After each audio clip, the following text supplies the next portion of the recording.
নির্বাচনী জনসভা উপলক্ষে আজ চাঁপাইনবাবগঞ্জ যাচ্ছেন জামায়াত আমির ডাক্তার শফিকুর রহমান। চাঁপাইনবাবগঞ্জ শহরে নবাবগঞ্জ সরকারি কলেজ মাঠ থেকে বিস্তারিত জানাতে যুক্ত হচ্ছেন প্রতিনিধি মোহাম্মদ নাদিম হোসেন। নাদিম, ঠিক কখন নাগাদ জামায়াত আমির সেখানে পৌঁছাবেন, জনসভায় যোগ দেবেন, সেখানের প্রস্তুতি কেমন, কি অবস্থা দেখতে পাচ্ছেন এই মুহূর্তে, বিস্তারিত জানাবেন। জনসভার আয়োজন করেছে বাংলাদেশ জামাত ইসলামী। নির্বাচনী এই জনসভায় প্রধান অতিথি হিসাবে উপস্থিত থাকবেন বাংলাদেশ জামাত ইসলামের আমির ডাক্তার শফিকুর রহমান।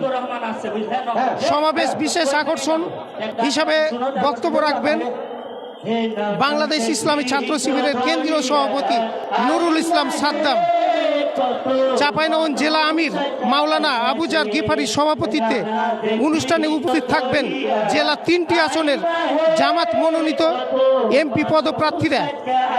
চাঁপাইনবাবগঞ্জ সদর 3 আসনের নুরুল ইসলাম বুলবুল, চাঁপাইনবাবগঞ্জ শিখগঞ্জ 1 আসনের ডক্টর মাওলানা কেরামত আলী এবং চাঁপাইনবাবগঞ্জ 2 নাচল গমস্তাপুর ভোলাহাট আসনের ডক্টর মিজানুর রহমান।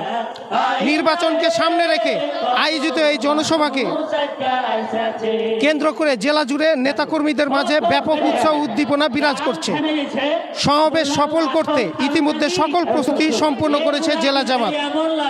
এই জনসভা চাঁপাইনবাবগঞ্জের রাজনৈতিক অঙ্গনে নতুন উদ্দীপনা সৃষ্টি করবে এবং নির্বাচনী প্রচারণা গুরুত্বপূর্ণ ভূমিকা রাখবে বলে আশা প্রকাশ করছেন আয়োজকরা।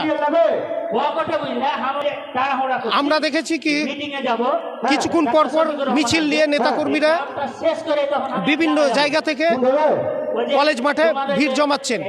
কিছুক্ষণ পরে অনেক উৎসাহ উদ্দীপনা নেতাকর্মীরা উৎসাহ উদ্দীপনা নিয়ে তারা